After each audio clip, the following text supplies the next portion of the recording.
নমস্কার, solution for education চ্যানেলের সকলকে স্বাগত জানাই। West Bengal school service commission কর্তৃক আসন্ন যে SLST 3 পরীক্ষা আসতে চলেছে, সেই বিষয়ে যারা নবম দশম পর্যায়ের শিক্ষক নিয়োগের ক্ষেত্রে বাংলা বিষয়ের উপর প্রস্তুতি নিতে চলেছ, তাদের জন্য আমার আজকের ভিডিওটি বিশেষ গুরুত্বপূর্ণ। আজকের ভিডিওতে আমরা বাংলা ভাষা ও সাহিত্য বিষয়ে নির্দিষ্ট সিলেবাস কেন্দ্রিক যে সমস্ত বই একান্তই থাকা প্রয়োজন এবং যে বইগুলি পড়লে পরীক্ষায় সর্বোচ্চ নম্বর পাওয়া সম্ভব, সেই বইগুলি তোমাদেরকে দেখাবো এবং বইগুলি সম্পর্কে কিছুটা আলোচনাও করব। তাই তোমরা স্কিপ না করে সম্পূর্ণ ভিডিওটি দেখতে থাকো।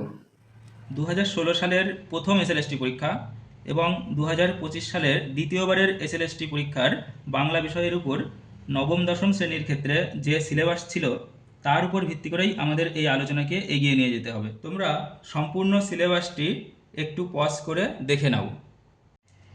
আমি তোমাদেরকে পরামর্শ দিতে পারি, প্রথমে বাংলা সাহিত্যের ইতিহাস এবং ব্যাকরণ বিষয়ে তোমরা আগে প্রস্তুতি নাও, কারণ যদি সিলেবাসের পরিবর্তন হয় তবুও এই অংশের ওপর খুব একটা প্রভাব পড়বে না।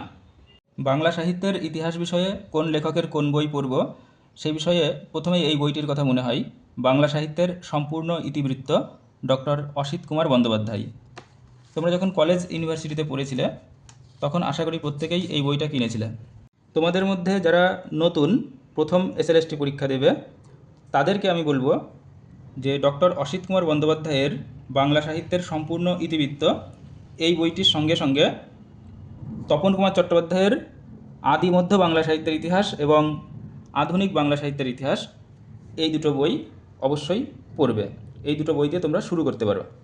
তোমাদেরকে বলবো ডক্টর সুকুমার সেনের বাংলা সাহিত্যের ইতিহাস, এটি 5টি খণ্ডে 5টি বই রয়েছে। তোমরা এই বইগুলোও দেখতে পারো, কারণ এখানে গ্রন্থের নাম, সাল তারিখ ইত্যাদি বিষয়ে একেবারে নির্ভুল তথ্য আছে। এই 5টি খণ্ডের মধ্যে প্রথম 2টি খণ্ড প্রাচীন ও মধ্যযুগের উপরে লেখা, অবশ্যই তোমাদের কাজে লাগবে। আর চতুর্থ খণ্ডটি রবীন্দ্রনাথকে নিয়ে লেখা, অবশ্যই এটা গুরুত্বপূর্ণ তোমাদের জন্য। আর তৃতীয় খণ্ড তোমরা একটু সূচিপত্র দেখে নাও, 1801 থেকে 1880। এর মধ্যে তোমরা ঈশ্বরচন্দ্র বিদ্যাসাগর পাবে, দীনবন্ধু মিত্র, মাইকেল মধুসূদন দত্ত। তোমরা একটু সূচিপত্র পজ করে দেখে নাও, গিরিশচন্দ্র ঘোষ, দ্বিজেন্দ্রলাল রায়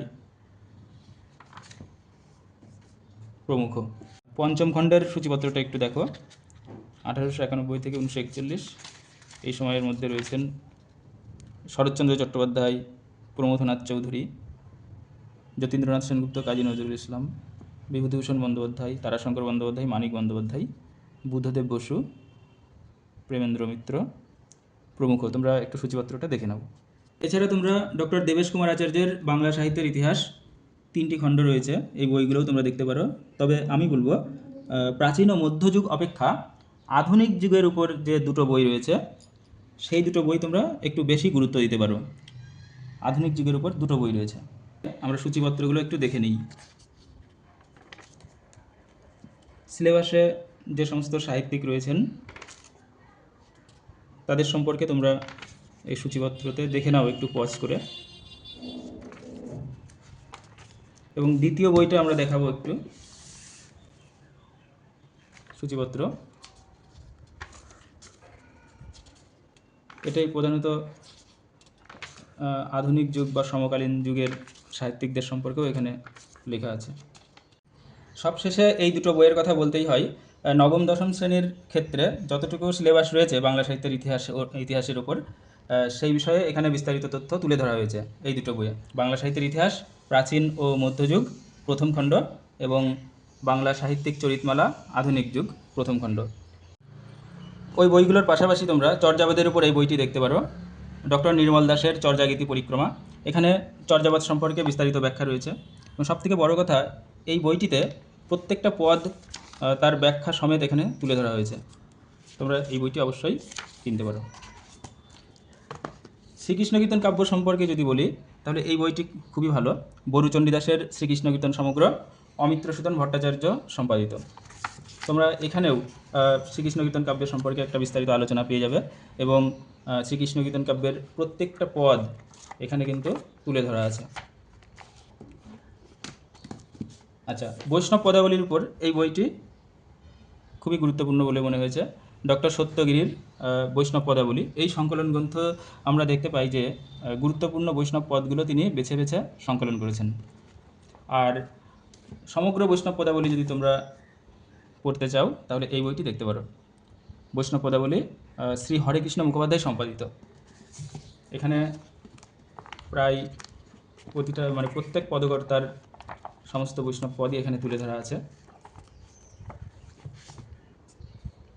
আর শাক্ত পদাবলীর উপর এই বইটি তোমরা কিনতে পারো, অরুণ কুমার বসু সম্পাদিত। এবার বাংলা ব্যাকরণ বিষয়ে কোন কোন বইগুলো আমরা পড়ব সে বিষয়ে আমি প্রথমেই তোমাদের এই বইটি কিনতে বলবো, উচ্চতর বাংলা ব্যাকরণ, শ্রী বামনদেব চক্রবর্তী।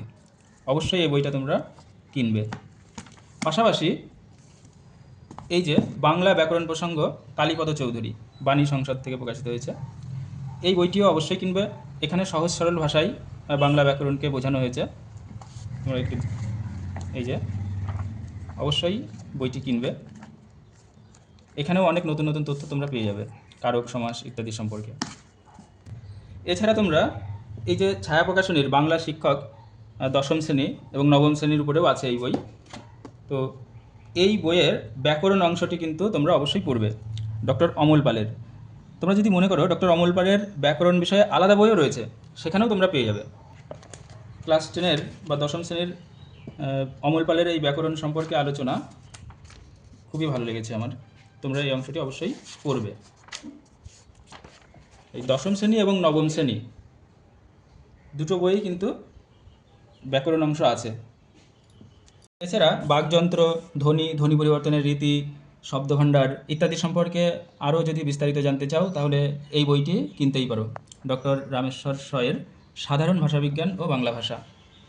সিলেবাসের এই অংশটি বাংলা সাহিত্য, নতুন দিগন্ত, অনুবাদ অনুষঙ্গ, ভারতীয় সাহিত্য এবং আন্তর্জাতিক সাহিত্য, এই বিষয়ে তোমরা উদ্দালকের এই বইটি কিনতে পারো, ডক্টর সন্তোষ কুমার মণ্ডল সম্পাদিত।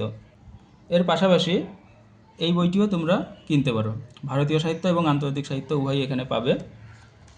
তাহলে তোমরা সময় নষ্ট না করে বইগুলো সংগ্রহ করে এখন থেকেই প্রস্তুতি নেওয়া শুরু করে দাও। ইতিমধ্যেই আমরা চর্যাপদ এবং শ্রীকৃষ্ণ কীর্তন কাব্য সম্পর্কে বিস্তারিত আলোচনা করে ভিডিও আপলোড করেছি, তার লিঙ্ক ডেসক্রিপশন বক্সে দেওয়া আছে, সেখান থেকে তোমরা দেখে নিও, আশা করি উপকৃত হবে। এছাড়া তোমাদের যদি কিছু জিজ্ঞাসা থাকে কমেন্টে জানিও। যারা এখনও এই চ্যানেলটিতে নতুন তারা চ্যানেলটি সাবস্ক্রাইব করে পাশে থাকা বেল আইকনটি প্রেস করে দিও। আজ আসি, ধন্যবাদ।